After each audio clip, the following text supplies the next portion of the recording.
All right, welcome back to the Saloon. I am your boy Wrangler. It has been a minute, I know. We are jumping into Raid Shadow Legends. I've been playing hardcore for the past 6-7 months, getting in every day, got in with a good guild. They're helping support my account growth, which I'm very thankful for. So we can be heroes. Thank you so much for supporting my account. I've learned a lot in the past couple months, and the biggest thing I've learned in Raid Shadow Legends is this game is finicky. It is an RNG fest in character acquisition, gear acquisition, dungeon damage, account progression, like everything you can put some RNG into, player input RNG into this damn game. So it is frustrating at times, and not like an account killer, but just so frustrating. So for example, today we're going to go over Sand Devil's Necropolis, one of the dungeons in the game. We'll jump in there. I've got some stuff to show you. But this thing right here, this monkey. I got up to stage 24 yesterday, and I finally built the Godseeker Aniri team. You can duo this dungeon with Godseeker and some kind of damage dealer, and then 3 food. And food in Raid Shadow Legends are champions that you pull out of shards that you're not going to build up, and you feed them into champions you do want to build. And then those champions get bigger, and then you feed those champions into the champions you really want to build. And that's how you kind of flesh out your roster. So you put in some food with Godseeker and a damage dealer, and you can duo this, this dungeon if you have the right stuff. And I didn't have the right stuff for a really long time. From other videos, other YouTubers, Boozer, Cobb, BB, Hell Hades himself, Deadwood Jedi, man, there's a bunch of them. So many good content creators in this game. Cole Red, oh my gosh, Cole Red is a brainiac. I'm not sure he's still doing his thing, but his videos are out there and they are fantastic. Anyway, I was watching a Boozer video because I was getting all pissed off about Godseeker Aniri. I've had her for a couple months. I can't get the gear up to the levels that are recommended for this dungeon. And even though I'm farming Clan Boss every day, Nightmare and Ultra Nightmare, max chests, I haven't been able to get the gear that have the stats that would allow me to do this. So I was all salty about it. And then Boozer did a 3-month-old account takeover for somebody and built this damn team. And I was like, all right, man, it's time to get off your ass and like figure out what this dungeon is. What gear do I have that I could actually use? Even if it's not like perfect, how far can I make it? And just get into it, right? So that's where this video comes from. It was not as hard as what I thought it was going to be. I shouldn't have been as scared about it as I have been over the past couple months. Right now we have a 2x void event going on in the game at the time of this recording. And if you pull yourself a Godseeker Aniri, once you build her and you get her booked, don't sleep on this duo. Like, you can build it even if you don't have the stats recommended. And I'm going to kind of show you how, at least somewhat. You got to have some gear, right? It can't be like day one and be like, woo, my lifesteal gear is going to get me through Sand Devil. Yeah, that ain't going to happen. But it's not as daunting as what it seems, and that's really the message that I want to present to you today. So let's get into it a little bit. Let me show you where I started. So stage 15 Sand Devil is where you got to get to for your advanced quests. Once or twice a week, you're going to get a quest in your thing. Very specific, your thing here. Where's my thing? My challenges, my quests. So you have daily, weekly, monthly, and advanced quests. And these kind of help you progress on a daily, weekly, and monthly basis. The advanced are there every day. You can't always do them all the time, especially as your account's growing, but you get to the point where you can start knocking this stuff out. But in one of these things, it'll say, clear stage 15 in Sand Devil Necropolis on auto 5 times. So the game is like forcing you to build a Godseeker team, essentially. But you can get it done by nuking that damn thing down, which is what I did for months before I built the Aniri team. And I want to kind of show you that. So let's get back into here. We're not going to actually do the runs. I have videos of the runs just to save some time because they do take a while. But the stage 15 is where I built this team up to right here. So I was using Michelangelo as the lead because he's got an accuracy lead that helps land your debuffs. And there's one key debuff you need for stage 15. Well, for any of the stages, but really to get this advanced quest done. I was using Xenomorph as my main damage dealer. He puts out a ton of poisons, or she, I'm not exactly sure what gender it is. And then Pelops, we just got. Pelops he can push you way past what you think this team can do. Like, I didn't have him in here before. I had some other damage dealer in here. And put Pelops in, holy smokes. I did like 3 or 4 additional levels with this team. No remodding whatsoever, just threw him in there and it worked. Muckstalker is the key. Muckstalker is a sleep champion. So he puts out the sleep debuff. And the way you control the Sand Devil is you put him to sleep. And there's only a couple champions in the game that do it. And Muckstalker is free. You get him by farming up the campaign, and you can book him for free too by using his copies. So as you're farming campaign and you get more Muckstalkers in your account, don't feed those guys into other toons.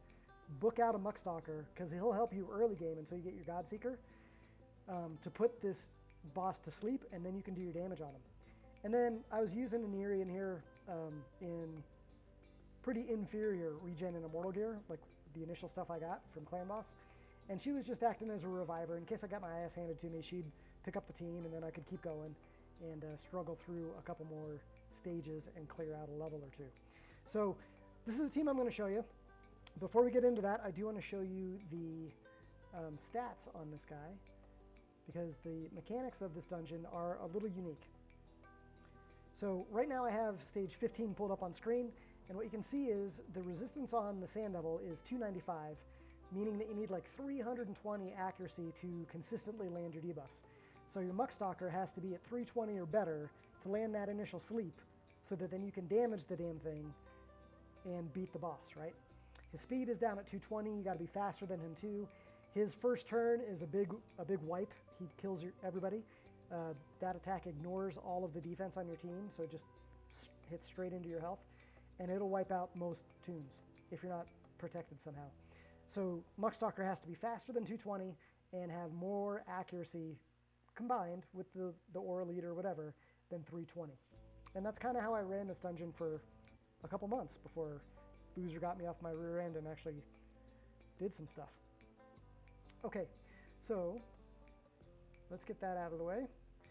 Those stats increase, by the way. So from 15 to 20, you have to have like another 100 in accuracy, and from 20 to 25, it gets up to like 500 accuracy, and he's up at 270 speed. Like the stats, like they get up there. But it's a good like gear ladder for your account to see where you're at and where you need to work. So, you know, it's a pain in the ass, but it gets your account to where it needs to be to beat this dungeon and kind of, you know, get your chance up to snuff. All right, enough yapping. Let's get into the Muckstalker video. All right, this is on loop, so it's going to pick up at kind of the beginning here.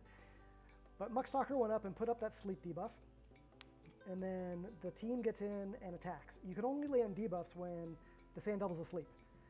As soon as he wakes up, you can't put any more on him, and then he's going to do this little wing attack, which like these swords come out of his wings, and he, you know, does some decent damage, not huge damage, but decent. That was the big attack. He put himself to sleep again after that attack. Pelops reflected all of that, so everybody survived. Again, Pelops is a freaking beast. And then you can do your damage and kill this thing off. We're going to watch the initial setup, so we'll let this thing kind of run through a little bit so we can see that first sleep debuff get landed, because if you don't land that, your team can get wiped if you're not protected. But that's stage 15. This is the team I was using for months, except for Pelops. You know, I just put him in there, the Plops man himself. But let's watch this start over, and we'll just watch Muckstalker do his thing. Okay, so again, Muckstalker needs to be faster than 220 and have more accuracy than 320 to land this first sleep. And my Mikey's a little bit too fast on this tune. I've remodded since then. He should go second, because he puts down some nice debuffs. But there goes the sleep. Now the Sand Devil's asleep. Now we can land our debuffs. So there goes the poisons and the smite, the brimstone from Xenomorph, from his blessing, and we saw the rest of it. And you can kind of blast through Sand Devil up to 15 if you don't have Godseeker with a team like this. It doesn't have to be these champs. You just need enough accuracy, enough speed, and a sleep champion to get things rolling. And then I put Aniri in there again just to save me in case things went sideways. But that's one way to do this. Okay. Lovely. So the other way to get this done, if we're getting into bigger stages, like stage 20, which is like an efficient place to farm. Let's go over that real quick. So if you look at the energy cost, it costs 16 to get up to 20, and then it bumps up by 2 energy, which isn't free.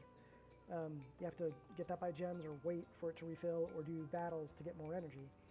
It jumps up to 18 from stages 21 to 24, and then it jumps up again at stage 25 to 20 energy. So if you're going for efficiency and trying to save some energy and still get these things, these superior oils, which help roll up your gear even further than what they can initially, then 20 is kind of a good place to be farming. Okay. So the team setup for this is a little bit different. So we're going to come down here to the Aniri Sand Devil team. And what you do is you put Aniri in the lead, because she revives herself if she's in the lead spot, which is great, you need that. You put in your damage dealer in the second spot, that's Selenia in my case, and then 3 food champions. Now be careful, because if your food champion is stronger, has more HP and protection, I don't know, I'm getting my lingo confused between Swigo and Raid Shadow Legends, but whatever. If these guys are stronger than Selenia is, Godseeker will revive your strongest character on the team, and Selenia doesn't pop up, and she doesn't do her damage, and the run takes forever. So make sure your food champions are relatively weaker in health and protection than your damage dealer. I found that out the hard way. It ruined one of my runs, and I wasted that energy, so that always feels bad. But anyway, that's kind of the setup. And then for Selenia, you want to make sure that she leads off with her HP, because she only gets 1 turn before she gets killed again. So you go in here to the presets, and it's all just the same round, whatever. So her Lunar Ballista is the HP burn thing, so she puts her increased accuracy on first, which helps you have a lower relative accuracy on her to begin with, which is great. Easier on your gear. Then she puts up a burn. It's a 3-time hitter with a 50% chance, so it's kind of a guaranteed HP burn. And then when you get the initial strike of damage, and then when the boss takes his turn, when Sand Devil goes, he takes an additional round of damage because of that HP burn, and you get through the fight a little bit faster. Now you can use anybody. You could use Ferric and the Fat. You could use Skrank, my boy Skrank. I just pulled an Ashnar, my first mythical on my account. Super happy about him. He's a burner. You could use your starter champions, right? Because Kale and Gallic, they have poisons and burns respectively, so both of those would work. You could use a Royal Guard for the HP max damage, or a Cold Heart. Like, whoever your damage dealer is, that's who your damage dealer is. Just make sure they're doing more than a normal attack so that it doesn't take forever to get through this dungeon. All right, so that's kind of how that works. We'll get out of here, and let's pull up the video. So there's a couple things in this dungeon that are tricky. The first thing is, ooh, I get a small pack. Always get your free stuff, by the way. Oh, wait, there's more free stuff there. Where'd that go? Free. Get it? Okay. So a couple old tricky things while I pull up the video here is, there we go, is your Aniri's speed has to be around 210-ish to cycle through her abilities so that she revives after the big swipe. If you revive before the big swipe, before the thing that wipes out your whole team, then you revive your damage dealer. You both get wiped out. The Sand Devil goes to sleep, and Aniri hits like a noodle for 1,000, and then you have to wait for it to cycle back around again. So while you're working your way up from stage 15 or 10 or wherever you're starting your Godseeker team at, your Godseeker is going to be too fast if you have her at that 210 speed combined.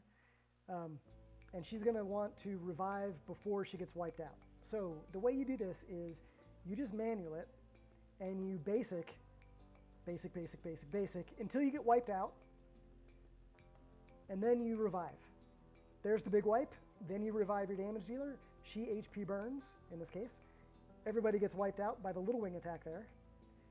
And then you basic again through the Krabby Patty attacks. Revive, HP burn, and that's it. So the manual of that battle is not difficult. Like, it's way easier than Demon Lord Clan Boss. Way easier. It just takes forever. So this run, I think, takes 8.5 minutes to get through. But you start getting into that cycle. So you get wiped out, you revive. Well, let me sync with the video, make it easier. We're almost there. Oh, I screwed that one up. See, I revived before the big wipe. Only Aniri's up. She's doing noodle damage. So now I have to basic again until we get wiped out again. And then I can revive Selenia so she can do more damage and get through this thing. There we go. Okay, so little wing attack, and then you get 2 Krabby Patty attacks. There's 1. Here's the second one. 2. Still do basics, then get wiped out, and then revive. Okay? So it's little wing attack, Krabby attack, wipe, and after the wipe, then you revive. And if you do that, you're going to be able to progress manually from stage 10 or 15 all the way up through until your Godseeker is slower than the Sand Devil. For me, that happens at level 19. So my Godseeker is at 2 something. Well, let's just look at her. Let's go back to the game. Because this is kind of important. I don't want to mess it up too much. But in general, you want her around that 210. I've got her faster than that because I did some mastery shenanigans. But her gear, and if we go over here and we select Sand Devil, because I have been putting some Great Hall stuff into that to make this easier, at least in the HP. So her speed is at 197. Okay, great. Too slow, you have to be at 210, right? Ish.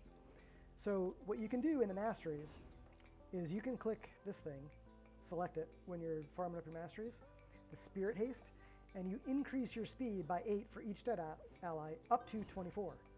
So that would be like 224 minus 3, so I'm at 221 speed with this mastery in place. More than 210, so I overkilled it a little bit, but again, I went through my gear with a fine-tooth comb to get that defense and HP as high as I could get it. I'm not changing it now. But anyway, if you're 210 or over, this strategy works because the Sand Devil is he's gonna lap you at some point. And that lap occurs right in between a Krabby Patty attack and the big wipe. So let me show you that one. Because this is where the magic happens. All right, again, it's looping through, so we're catching it kind of here at the end. But what happens now is that we're on full auto. I'm not doing anything manual. And because the Krabby Patty attack, the second one, leads into the big wipe, Aniri now revives all on her own, all by herself, no instructions required, after the wipe. Selenia pops up, hits her HP burn, she wipes out again. There we go. Big wipe here. Blow! She goes down. Aniri's not fast enough. And we get a back-to-back Krabby attack to the big wipe. And it works out perfect. And that's how the timing of this dungeon works. So at least up to 221 speed from 210-ish, you can make this happen. So you don't have to be like super dialed in like a clan boss team where you have 1 or 2 speed difference. Like there's a bigger range than that. You can probably even go slower, I would assume, but I haven't tested that out. What I have noticed, especially from stages 20 to 24, where I've been playing over the past couple days, is every now and again, that mini attack, the Sand Dune or Dune Wind or whatever it's called, where the swords come out of his wing, it'll wipe out your whole team and your run ends. And so I'm like, okay, I'm going to track that a little bit and kind of figure out what's going on. So the Krabby Patty attacks, they don't do a whole lot of damage, not a big deal. The big wipe kills everybody no matter what. Like they crit for 128 up to 270k on the runs that I tracked. And again, it ignores defense.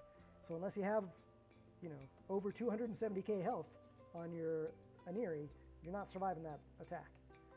Anyway, the little wing attack, as I ran it over 10 battles or so, which is like 400 instances of that attack right there, 95% of the time, it was 45k or less when it crit. And it doesn't crit very often.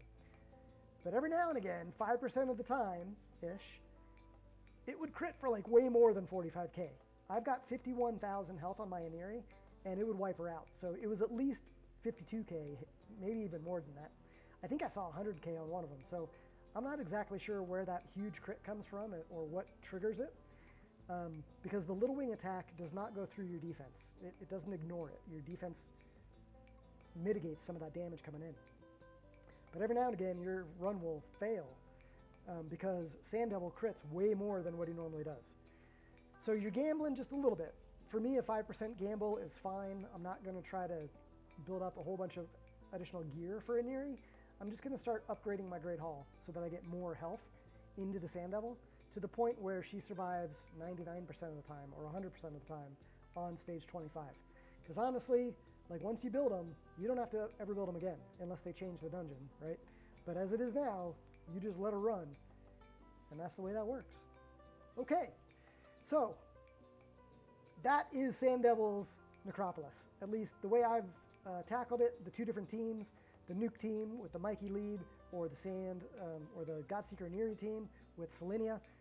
There's a bunch of different options, but the strategy is kind of the same. So if you can finagle your gear and your characters into those ranges, you can be successful. And you don't have to be afraid of it like I was, and like Boozer wasn't afraid to go after a 3-month account and build this team, because he already knew this. I just had to figure it out myself. But I haven't seen this on a video spelled out this way, so hopefully this helps you guys out. It was certainly a revelation for me to get this done on auto and go way past stage 15 and start farming those juicy oils and maybe actually making my gear big enough to where I don't have to monkey with this stuff anymore. I can just kind of build teams and go. Anyway, I have been Wrangler. Thank you so much for watching. I appreciate you guys. If you guys can't be safe out there, don't get caught. Be good. We'll see you.